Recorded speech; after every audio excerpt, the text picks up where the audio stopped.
sense.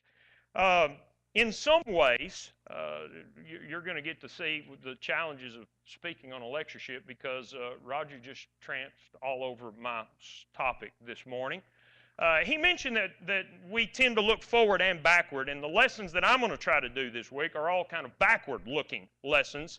If you've looked at the program, all of the things I'm going to be doing come from the Minor Prophets, with the exception of the Joshua lesson on Thursday. Amos, Hosea, and Micah were all somewhat contemporary, and what is interesting about Roger's comment in regards to forward-looking and backward-looking is, even though we tend, I agree, to look backwards in ways and we're always forward-looking, the reality is man doesn't change very much, and the things that we're going to talk about in my lessons address problems and issues that God was dealing with His people 700 years before Christ. And they're the same problems and issues that we have to deal with. That just doesn't change very much. And so I hope that the things we talk about through these Old Testament prophets will be of some benefit to you. And I want to begin this morning's lesson by asking you to define a term in your mind with me. I want you to think about your concept of the idea of good. Simple four-letter word. How would you define the word? My suspicion is right now you're trying to think of different ways to actually go about tagging that word. And it is a challenge to define. It's a very simple term. The fascinating thing about the term is if you got the Oxford English Dictionary, and if you're not familiar with that, Dad will quote from it repeatedly through the week, it is the superlative authority on the English language, and in the printed form, I don't know, what is it, 12, 14 volumes, 16 volumes? It'll pretty much take up a whole line of your bookshelf. The Oxford English Dictionary devotes 6 entire pages to the definition of the term good. And yet, all it means is a measurement of quality. And we use it in a lot of different ways to describe a lot of different things. You just heard a good sermon. Roger mentioned basketball. Indiana used to have a good basketball team. Alabama still has a good football team. I like to bird hunt, and I've got a good bird dog. And several of you, as we've talked about our kids, and you think your kids are good kids, and I think some of your kids are good kids. And you know, we all have good cars, we have good eating places, good barbecue joints, good this, good that, good worship that we use the term all the time. And what's remarkable about the concept is every time you use it or I use it to describe quality, it's subject to debate. Because everybody's definition of good is based upon some kind of standard. You think your barbecue's good, I think my barbecue's good, but our standards may not be the same. Roger mentioned golf. Dad and I have gotten to play golf a bunch through the years, and my standards and Dad's standards are very different when we play golf. I have literally hit a golf ball and watched it arc through the air, swing out over the lake, and land in the middle of the lake while Dad's words echo in my mind, "Good shot, son." And you turn around and go, "Dad, that wasn't a good shot." Well, if your standard is I made contact, then yeah, that's a good shot. And that is the idea of how we use this term, and it is so varied in our day and age. Now, the reason I mention that is because we are living in a day and time where, as our culture is changing, and the standards of morality in our culture are changing, that the way we understand the concept of what good is very different than many of the people around us, the people that we have to deal with in this world, the people that we are trying to influence, the people that we are sharing our families with and sharing our work with. We are seeing huge changes in our society. Did you notice the probably preeminent cultural story of the week about a former Olympian who now goes by a different name and a different sex? And, you know, you mentioned technology, and who would have ever thunk it? Oh, who would have ever thought that a decathlete is now a woman? And people are praising this right and left across the borders of our culture. What a good thing, what a courageous thing, what a wonderful thing. And for those of us that are trying to serve God, we're thinking, where's the goodness in this? And that's one of the challenges that we face as Christians. It's not a new challenge necessarily. In the book of Isaiah, in chapter 5, at the very beginning of his prophecy, or at least the record of his prophecy, Isaiah makes the observation, woe to those who call evil good and good evil, who put sweet for bitter and bitter for sweet, who put darkness for light and light for darkness. We are seeing the same thing that happens over and over and over as cultures rise and fall, as they progress and then digress. People have lost their sense of what good really is. And so I would ask you to turn to Micah chapter 6, and that's what I want to talk to you about a little bit this morning, is living in a culture that has lost its sense of what good is, and how it is that we are supposed to respond to that, and what God has to say about that. Micah chapter 6, beginning in verse 1, we're going to read through, and then we're going to focus on verses 6 through 8.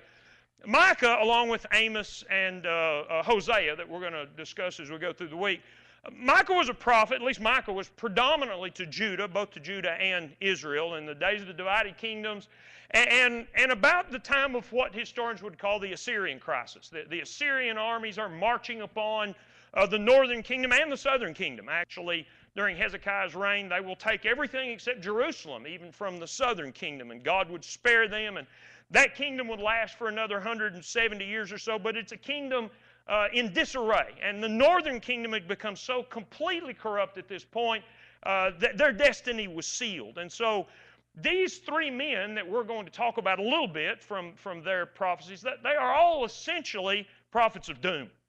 They have been sent with the message that you have messed up, you've had plenty of opportunity, here are the things that you've done wrong. As Amos will say, you just go ahead and prepare to meet your God. Micah's offering is somewhat different because as Micah also focuses on the southern kingdom that's going to survive the Assyrian threat, he does offer a message of repentance and calls upon God's people to do so. And in the first 5 chapters, he enumerates a lot of the problems that these people are seeing in their culture. And when you get to chapter 6, this is a kind of a unique chapter, and I'm going to tell you how I think it works. That's subject to some disagreement. But when you get to chapter 6, God's going to, through the prophet Micah, offer an inquiry to his people. And the inquiry is, bring charges against me. I want you to, he paints a kind of a courtroom scene, and I want you to tell me, Israel, what it is that I have done that is so wrong that has caused you to leave me. That's the picture in Micah chapter 6. And Micah, as I understand the chapter, is going to reply to God's inquiry and God's charge. And so if you'll read this with me, and then I want to focus especially on Micah's reply. Micah 6 and verse 1, hear now what the Lord says. Arise, plead your case before the mountains, and let the hills hear your voice. Hear, O you mountains, the Lord's complaint, and you strong foundations of the earth. For the Lord has a complaint against his people, and he will contend with Israel. O my people, what have I done to you? How have I wearied you? Testify against me. I brought you up from the land of Egypt. I redeemed you from the house of bondage. I sent before you Moses and Aaron and Miriam. O my people, remember now what Balak, king of Moab, counseled, or what Balaam, the son of Beor, answered him from Acacia Grove to Gilgal, that you may know the righteousness of the Lord. I believe in verse 6, Micah offers an attempt at a reply. With what shall I come before the Lord and bow myself before the Most High God? Shall I come before him with burnt offerings, with calves of a year old? Will the Lord be pleased with thousands of rams, 10,000 rivers of oil? Shall I give my firstborn for my transgression, the fruit of my body for the sin of my soul? He has shown you, O man, what is good. And what does the Lord require of you? But to do justly, to love mercy, and to walk humbly with your God. Allow me to make 3 observations from this passage about the concept of goodness in our day and age. And the first really is, in many ways, the point that Roger just so ably made in his lesson. And that is that as Micah replies to God's charge, and it is a charge that we face in our day and age, what has God done to us that we have turned away from him the way that we have? And you could probably make a cultural argument that the United States of America is a grand experiment where goodness and Christianity is infused upon a culture in a way that it's never been infused upon a culture. And look what we've done with it. Now we are legalizing homosexuality. We are legalizing mind-altering substances. We're changing our sex. We're doing just about every perverted thing we can think of. And surely God's looking at us and going, what have I done to you? And when Micah's reply starts, what Micah entertains is the idea of religiosity. And I'm going to define this term, the vain practice of religion. And I want you to notice that Micah, when he first responds to God's charges, basically says, how do I fix this? What kind of worship? Rogers has talked about worship. Let's talk about that a little bit more. What kind of worship is going to fix the problem between me and God? You know, we still live in a very religious culture. I'm not sure all the reasons why. I'm not a sociologist, and I'm not a historian, but I suspect that a lot of our religious inclination as a culture just simply goes back to our history and our tradition. The country was based in very many ways upon principles that are rooted in Judeo-Christian culture. And many of those who are our forefathers, in spite of what historians want to say in this day and age, they were looking for religious freedom and religious expression. And so we live in a culture that has a very powerful religious tradition.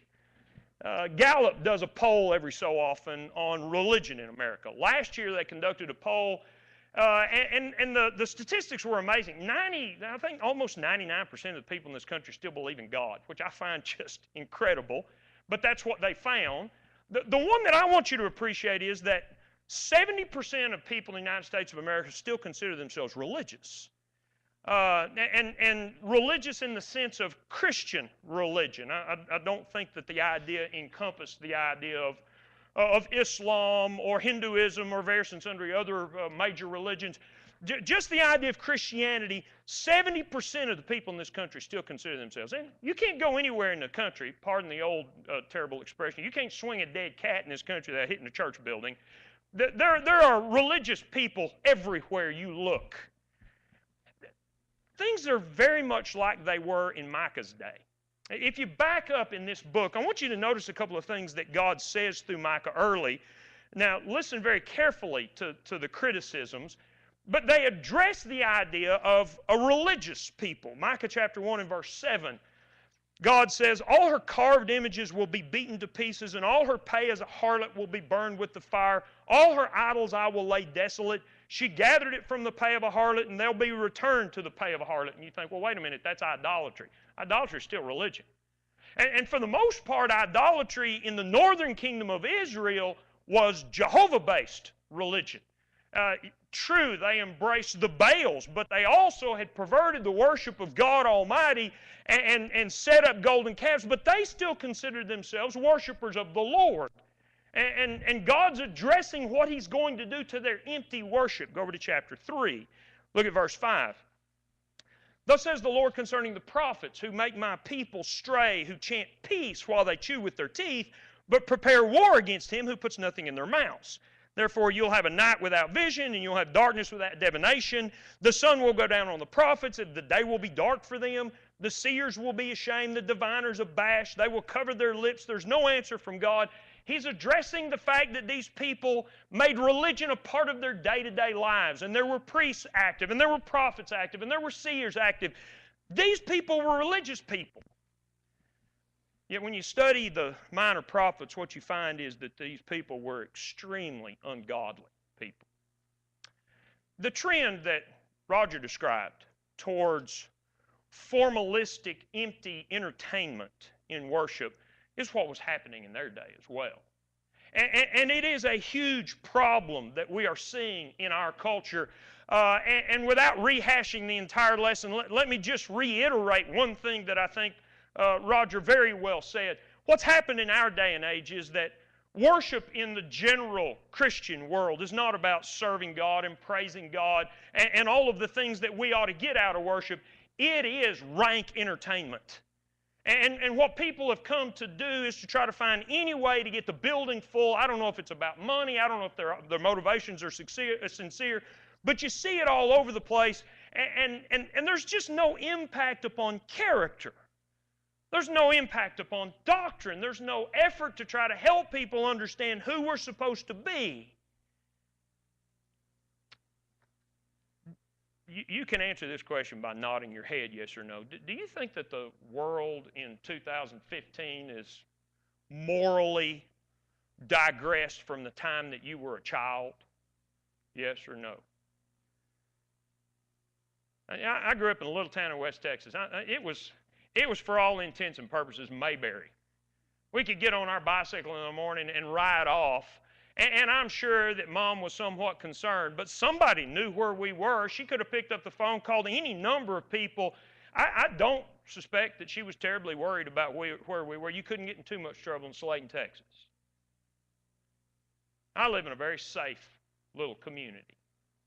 And my kids are almost grown and out of the house. But I must tell you, Tracy and I watched those little girls while they were growing up, and I was scared to let them out of my front yard. The world around us is becoming more dishonest, more greedy, more violent, more perverted, more vulgar, more immodest, and I think everybody in this room would agree with that. Now, let me ask you something. Do you think all of that ungodliness is attributed to the 30% of the people in this country who don't consider themselves religious? You understand the question? You know, the reality is what we're seeing, and this is what I think as Christians in this day and age we really need to be careful about. What's happening is we're living in a culture that doesn't attach moral stigma anymore to ungodliness and is bought into the idea that as long as you go worship and let's just praise the Lord and let's have some energetic singing and let's get a dynamic speaker in and let's go through the motions, we can live any way we want to as long as we throw God a bone every now and then. You know people like that, don't you? You work with people like that, don't you? People that yesterday were at worship services and today they're cheating whoever they're doing business with. Young people, yesterday some of your friends, they were in some kind of worship service and today they're running around with next to no clothes on and they're uttering all kinds of profanity and they're engaging in sexual immorality. And that's the world we live in, and people don't think twice about that. When I was a kid, the people that lived next door to us got a divorce, which was pretty unusual in what I guess this would have been 67, 68. And I remember asking Mom and Dad about it. I'm just this little kid. Hey, the Joneses are getting a divorce. I heard they were getting a divorce. And I thought Mom was going to wash my mouth out with soap. We don't talk about that stuff. Those are not things godly people entertain in their lives. Divorce is an ugly word. That's a dirty word. No, not anymore. You can go to the Hallmark store and buy a card that says congratulations on your probably second, third, or fourth divorce. There's no stigma attached to it anymore. We don't look at people who are divorced in the same way we used to. Just like we don't look at people who are engaged in immorality the same way that we used to. We don't look at transgender people who dress one way when their sex is really another, the way that we used to. And I'm going to tell you the frightening thing about that is that kind of religiosity, the empty practice of religion, can have an impact upon us. I don't believe that's true of most people in this building, but I'll tell you what happens is we're affected by the influences around us. Turn over to 1 Corinthians chapter 15, if you would, and I want you to notice a verse that you're probably very familiar with. In fact, if you've raised kids, I can guarantee you've quoted this in one way or another, probably at the top of your lungs in great anger at some point in your life. 1 Corinthians chapter 15, verse 33, Paul writes, "Do not be deceived. Evil company corrupts good habits." If you're old enough to have your kids raised, you probably quoted the old King James Version, "Evil communication corrupts good morals." And it's an interesting passage. It's very true. You usually say it right before or after, and if all your friends went and jumped off a cliff, would you go jump off a cliff too? We understand that the idea of surrounding yourself with ungodly people, that there is the temptation that you're going to be ungodly as well. In fact, I've taken a different tact with my kids. I have told them, you and all of your friends are idiots. And Y'all don't think right, your brains are damaged, and when you spend all your time with one another, there's never anybody influencing you to think well. So spend some time with adults and not all your time with your friends. But it is still the idea of evil company corrupts good habits. But I want you to notice something about this passage that you may not have noticed before. Have you ever thought about the context here? Paul's talking about the resurrection. It is one of the grandest passages in the Bible. If you can argue that God said some things that are more astounding and powerful than others, which you probably can't make that argument, but if you could, this would be one of those passages. And what's fascinating about it is God's not warning the Corinthians about promiscuity or profanity or sexual immorality. He's warning the Corinthians about who influences their thinking and the way that they understand things. And those who didn't accept the idea of a resurrection and the impact that that could have upon God's people when that is such a fundamental principle that involves our hope and our faith. And so what he says is, you need to be careful about the company that you keep and the things that they think, and surrounding yourself with people who do not think right. And that is the point, I think, that is to be made about the concept of good in our society. Religiosity has made sin acceptable in our world. The idea is that you can still be a religious person and yet be an ungodly person. Much like the people that Paul addresses in Athens in Acts chapter 17. I perceive that you are very religious people, and certainly they were, but how ungodly they were. And so it is in our world, and if we're not careful, we'll begin to accept the deception. That just worshiping well, even taking everything Roger said and doing it all well so that we see the King and we walk off away from here better than we were. But if we don't go off on Monday and live what we sang and preached on Sunday, then we've just become good worshipers, and it's doing us no good. And that's the point that Micah makes. Go back and look at verse 6. When God says, what charge are you going to bring? Micah doesn't really address the charge. What Micah starts to address is, how do I fix the problem? And the proposition is, what am I going to do to make things right with the Lord? Am I going to come before the Lord with thousands with burnt offerings and calves of a year old? Is it going to be the quality of my worship? If we really do a wonderful job on Sunday, is that going to satisfy God? Verse 7, will he be pleased with thousands of rams or 10,000 rivers of oil? Roger said, wouldn't it be nice? I'm sorry. Has anybody ever quoted you as much as I'm quoting you? All right. Roger's head's going to be this big when we're finished today. Roger made the point that wouldn't it be wonderful if we could do this every day? Well, that's what Micah's entertaining. What if it was thousands of rams? What if I just brought more and more and more? What if I brought everything I had before God, gave him every bit of my possessions? Would that make things right with God? And then finally, in the very end, shall I give the firstborn for my transgression, the fruit of my body for the sin of my soul? The most valuable thing I can think of, is that what God wants? That's not how goodness is defined. It is vitally important. But if you turn back to Isaiah chapter 1, which Roger already read this morning, what you will notice again is these sacrifices that they were making in accordance with the law. But the charge that he's making against them is that it's not impacting their lives. They're not good people because of their relationship with God, which is precisely where Roger went with his lesson this morning. So I want to read it again because it's a powerful passage. He refers to his people in verse 10 of Isaiah chapter 1 as Sodom and Gomorrah. Now think about that.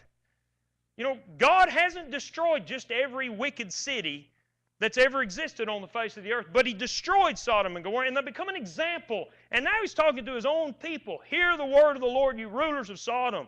Give ear to the law of our God, you people of Gomorrah. Listen, to what purpose is the multitude of your sacrifices to me, says the Lord? I've had enough of burnt offerings of rams and the fat of fed cattle. I do not delight in the blood of bulls or the lambs or goats. When you appear before me, who's required this from your hand to trample my courts? Bring no more empty sacrifices. Incense is an abomination to me, the new moons, the Sabbaths, the calling of assemblies. Listen, I cannot endure iniquity and the sacred meeting. Your new moons and your appointed feasts my soul hates. They are a trouble to me. I'm weary of bearing them. You spread out your hands, but I will hide my eyes from you. Even though you make many prayers, I will not hear. Your hands are full of blood, which says, today, if I'm not the person God expects me to be, then everything I did yesterday is absolutely worthless. Goodness is not defined by religious effectiveness. Now, that would lead me back to a second point, and it is the point that Micah makes, and it is the point to be made. Go back to verse 8 in Micah chapter 6, and listen to how Micah responds to his own inquiry. How do I come before the Lord? And the answer is, He has shown you, O man, what is good. Stop right there. If there's ever a message that God's people need to learn to stand up for in our day and age, it is the idea that God has shown us what is good. And I must tell you, I think this is one of the great challenges that we face, and you younger people, that you're going to face in your lifetime in this country and probably every other country. Actually, I hate to say that morally we may be even a little more advanced than some of the other countries around, but I do believe that there's some truth to that. Who defines in our culture what's good? Well, the media, I think, probably does way too much of it. The government is in the business now of defining what's moral and good and right. Culture itself, just the general thought process of the people as a whole, has become the standard. And the standard changes all the time. We live in what sociologists call a postmodern world, where relativism and subjectivism reign. Do you understand that?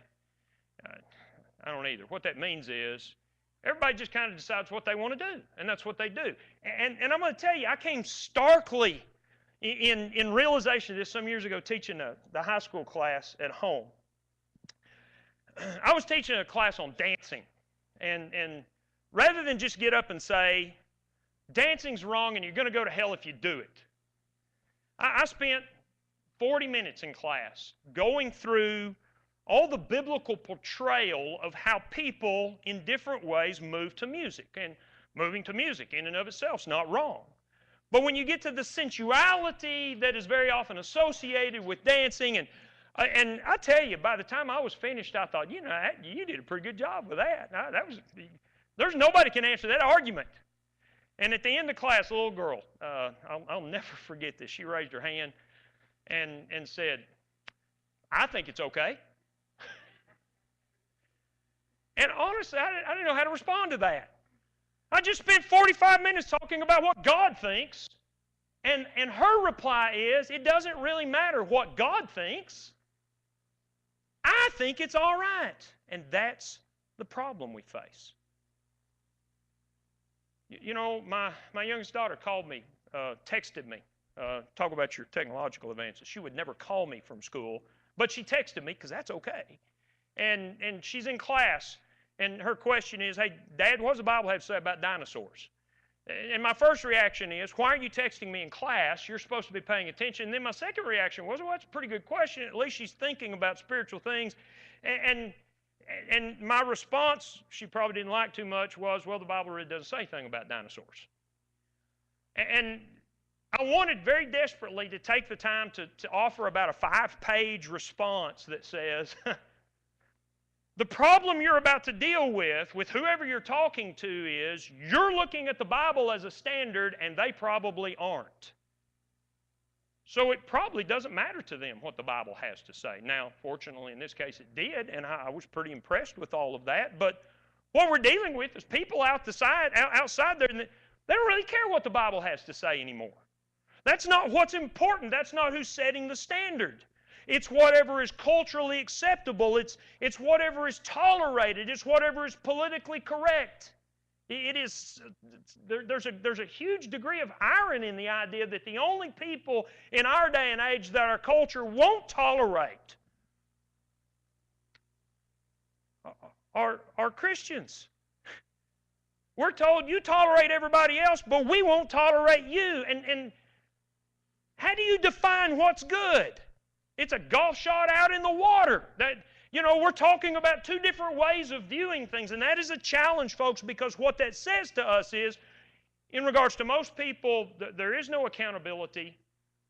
When you just kind of look at yourself and say, well, I think this is okay, then I don't have to stand before God and give an account of myself. All I got to do is stand before myself and give an account of myself. You know what we've become in our culture? We've become idolaters.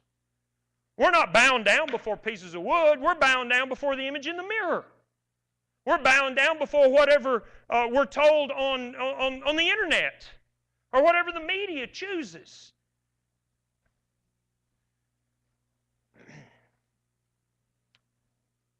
If we're going to be God's people, we have to be the last people in the United States of America who are willing to stand up and say, I think it's wrong because God says it's wrong. And that's what Micah means when he says, He's shown you, O man, what is good. And I must tell you, folks, you better be prepared when you do that. Because it's not going to be easy for us. I try to tell my kids all the time, you know, I'm 53. I'm not old, but I'm not young. And I'm looking at the back nine of my life. And if my kids live to be a normal age, they're going to deal with a culture that's probably far digressed beyond what we're dealing with. And they're going to be challenged to stand up and say, God says homosexuality is a sin.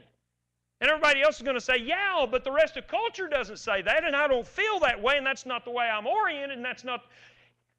I don't care what everybody else says. I want you to keep your bookmark in Micah. I want you to flip back to the book of Leviticus for a minute. If there's a book that's not studied enough in the Bible, it's the book of Leviticus, and the reason is it is so terribly challenging to read. But I want you to notice, turn to Leviticus chapter 18. And I wish I would take the time to read 18 and 19. But I want you to notice a pattern. In fact, I've gone through in my Bible and I've made little marks on each one of these verses. This is the section of Leviticus where God offers all of these vast moral laws. And if you start in Leviticus 18 and verse 5, the kind of summary statement that begins, actually the verse 4, you will observe my judgments and keep my ordinances to walk in them. I am the Lord your God. That's the first one. Notice what God says. You keep my laws. I am Jehovah. I am Yahweh is the way that it reads. I am Yahweh your God. Keep my laws. I am Yahweh your God. And that starts a pattern. Verse 6. None of you shall approach anyone who is near of kin to him, uncover his nakedness. In other words, sexual relationships within family, incest, is sinful. I am Yahweh. Go down to next accounts in verse 20.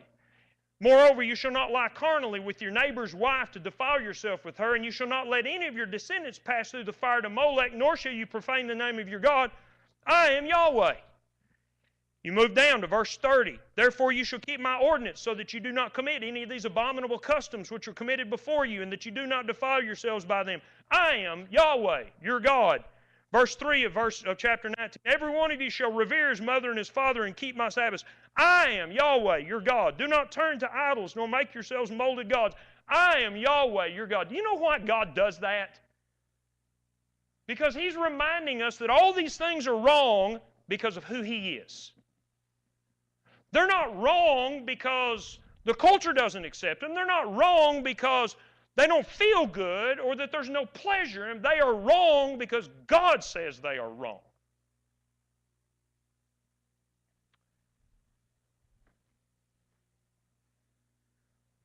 And what I think about it just doesn't matter. We can stand up all day long and say, I think dancing's okay.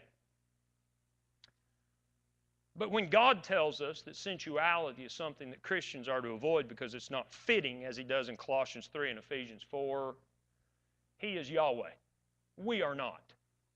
And I must tell you, folks, that's the challenge. Every area of life. And it just, Christianity, our way of thinking, our conviction, God's will has been intruded upon in every facet. Children, obey your parents in the Lord. This is right. Because God says, you young people, I've got 3 daughters. two of whom are still teenagers, and they think that Tracy and I are just the stupidest people on the face of the earth. And I have to remind them from time to time, I'm kidding, okay, they're really good girls, but they still think we're stupid. I have to remind them from time to time, you know, you want to know why it is that you need to show respect to me? Because God says. Now, never mind all the other things, and then we go into the same argument you make with your teenagers. Never mind all the things we do for you. God says. And husbands, love your wives, because God says. Wives, submit yourselves to your husband, because God says. Do not let corrupt communication proceed from your mouth, because God says. Adorn ourselves with shamefacedness, because God says. Worship good, because God says. All of the things we're going to talk about this week are important just because God says. And when we lose that sense of this is how we define right, we might as well just quit making any overtures towards serving God. You know, the Old Testament is full of examples of people who stood on that basis. One of the most famous is in Daniel chapter 5, 4, where's Shadrach, Meshach, 3, where Shadrach, Meshach, and Abednego are to fall down at the sound of the trumpet because Nebuchadnezzar has placed this grand object of worship. And they could have offered 1,000 different reasons to do so. Morally, they wouldn't have suffered for this. They stood up simply because God says, don't bow down yourself before any other image. And they were thrown in a furnace of fire, and God delivered them. But in the book of Revelation, when those people stood up, God didn't deliver them. And I don't know where we're going in our culture, but I tell you, folks, we better be willing to stand up and say, I believe in the God of the Bible. I believe what you're doing is wrong because the God of the Bible says that it's wrong, and that's where I'm going to stand, and that's where I'm going to live. Throw me to the wolves, burn me in the oven, ostracize me. I don't care what you do. Our people have to have the courage to stand up and say, God defines good. Which leads me to the last point. If you go back to Micah 6, I want you to notice that Micah, God through Micah, does elaborate upon this in a very summary way. This is not everything that God would have us to do, but it is a wonderful summary of how God defines real goodness, and I think there's a lesson here for us. In verse 8, what the Lord requires, what's good in the eyes of God, is godliness. It is a character that is given to justice and mercy and humility.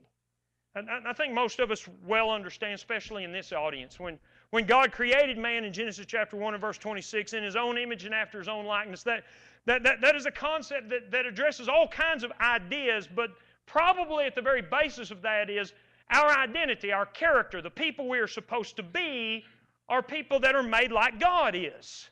And all that redemption has done, what the Bible is really about, and if you look at 1 John chapter 1, John makes this very clear. What the Bible is about is bringing man back to his original design. That God has taken care of the problem of sin so that won't be in the way of our relationship with God, so that we can have fellowship with Him once again, and so that we can be the people we were designed to be. And God's taking care of the problem we can't fix. Now that means that you and I have a responsibility when we leave this building, even though Roger's going to stay here all day. The rest of us, we're going to go on with our lives. And there's some things we're going to have to do. And what he says is you're going to have to do justice. We have, and I mean this in no critical way whatsoever to the generation before us.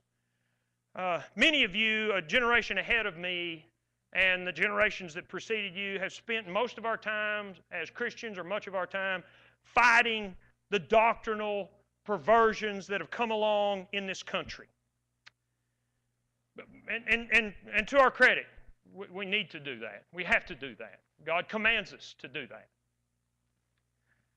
But I tell you something that I'm afraid some people have lost. We got to stand up for what is right. But we still have to go do what is good. We still have to be people who are practicing justice. Justice is In my mind, justice is what means 99% of these people in the world probably need to be obliterated from the face of the earth because they're just all wrong. My kids give me a hard time about my sense of justice. Somebody can pull out in front of you on the road, and I'll get mad. They don't have to pull out in front of me. If they just do what's wrong, it just irritates me, and it is the world in which we live. And we think of justice very often in the sense of bringing down the hammer of righteousness upon the sinner. But the concept of justice is simply the practice of always doing what is the right thing to do. If you go back and you look at the old law, that's what God was asking of the children of Israel. Every little thing, and God becomes tedious in His details about simply telling them, do what's right, do what is good, do what is just. And I'm going to tell you, folks, that's the people we need to be. The people at work need to identify you as the person that's going to do the right thing. The people at school, young people, they need to identify you as this person, he's going to do the right thing.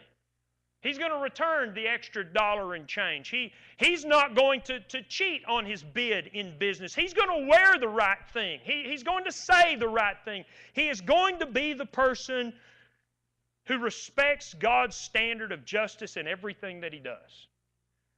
I've used this illustration before. I apologize if it's old to you. Every town in the South especially has a Walmart. Do they have them north of the Mason-Dixon? Okay. And if your Walmart's like I am, the Walmart parking lot's about 400 acres big. And everybody wants to park in the first 3 spots up close to the store. And so going to Walmart, people are just circling all the time. They're not waiting for somebody to come out. They're waiting for somebody to pull out. And if you're in one of these old Walmart parking lots where all the spaces are perpendicular to the drive, they're not at an angle, they're straight in.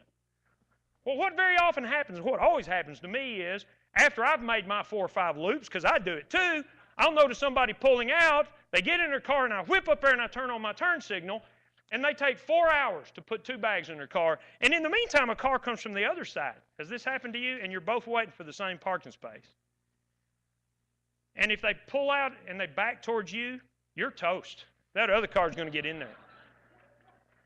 And they always pull out towards me. Always. And I want to roll down my window and say, that's wrong. That's immoral. You're going to lose your soul. And that's an exaggeration, but I'm going to tell you, folks, we don't need to be the person whipping in when somebody else was there first. And I don't care how small you want to take the concept of what is right and just, how small you want to take it. That's the people we're supposed to be. Look at Matthew chapter 25 sometime. When in the standard that Jesus offers, in that picture, it's not the only standard, but in that picture, the standard of the sheep and the goats being separated, it's who gave him a cup of water, who took notice of who was sick and in prison and visited, who was hungry and gave someone something to eat. The people that did right, that's God's people. And I'm going to tell you something, folks. We can stand up all day long on instrumental music or marriage and divorce or anything else. We don't stand up and do just things. Our good works aren't glorifying God. We're just strict religionists. Love mercy. I'm going to tell you, you want to do just to somebody else, you want to do right by somebody else, you better learn to look at life from their perspective. The concept of mercy is simply the idea of the compassion that seeks to do good for other people. And I must tell you, that is the challenge that I face. There are weaknesses we all have. This is my weakness. I will freely admit it is hard for me to be compassionate. Jesus tells a story in Luke chapter 10 about the Good Samaritan. You're familiar with that story. When a lawyer asked Jesus about the great commandments and loving your neighbor as yourself is likened to the greatest, loving the Lord your God, the lawyer wants to justify himself. You want to know why? Because he's just like me. I don't like that person over there, and I don't like the way they live, and I don't like what they stand for, and I don't like their ungodliness, and I don't like their immorality, and I don't want to be nice to them. So he says, just who is my neighbor, Lord? And the answer is, whoever you can help. That's the answer. That's the short answer. Doesn't matter who they are. Doesn't matter if they're a Samaritan and you're a Jew. Doesn't matter if they're a Jew and you're a Samaritan. Doesn't matter if they're black. Doesn't matter if they're white. Doesn't matter if they're Democrat. Doesn't matter if they're Republican. Doesn't matter if they're from north of the Mason-Dixon or south of the Mason-Dixon. Doesn't really matter. None of those things that we consider matter. What matters is who we are. That's the point Jesus makes at the end of the Sermon on the Mount, or at the end of Matthew chapter 5 in the Sermon on the Mount. Love your neighbor. Love your enemy. Bless those that curse you. Do good to those that hate you. Pray for those that despitefully use you and persecute you, that you might be the children of your Father who is in heaven. Because God sends His blessings on the just and the unjust. Who are we to go through this life not trying to show mercy and compassion upon other people? Yeah, let's make sure we worship well, but then let's go out in the world and show people the way God is. And Micah concludes with, to walk humbly with your God. And I must tell you, that is the key to the other two. Because when you go right back to that idea of what's good is what I think is good, and dancing is okay because I think it's okay, and you start thinking too much of yourself and what you think, and I think too much of myself and what I think, then what happens is we just kind of dismiss God from the equation, and it doesn't really matter what God thinks is good. But when we humble ourselves and we quit thinking so much about our opinions about everything, and we give ourselves very simply to what God says, which is the essence of faith, then when we humble ourselves, it's not hard to be merciful. It's not hard to stand up and do what is right. Because like the Lord, we are here not to do our own will, but the will of Him who sent us. There are a lot of ways you can define good, and there are a lot of different standards that people have. I like just about anything in the world to eat, except liver. You could take a piece of liver and cut it real thin, take some egg and flour and milk, make a nice little batter it up real good, take some grease, preferably lard, bacon grease will work, oil for all you health nuts.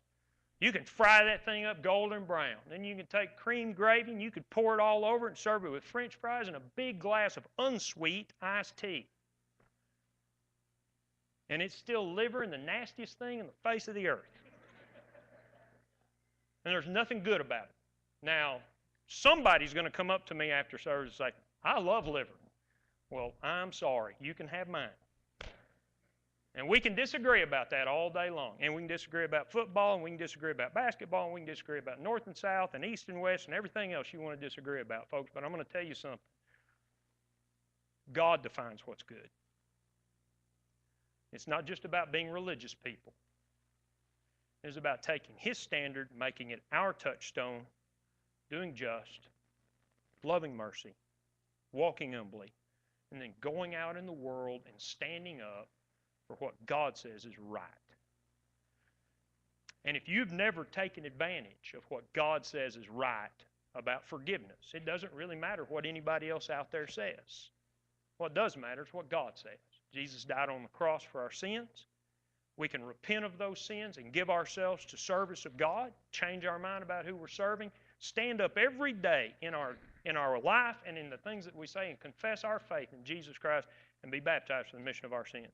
You know, we don't talk about that stuff a lot anymore, but it is still what God demands of us for salvation. If you've never done that, you can step out today and start doing what is good. If we could help you at all, we invite your response this morning while we stand and while we sing.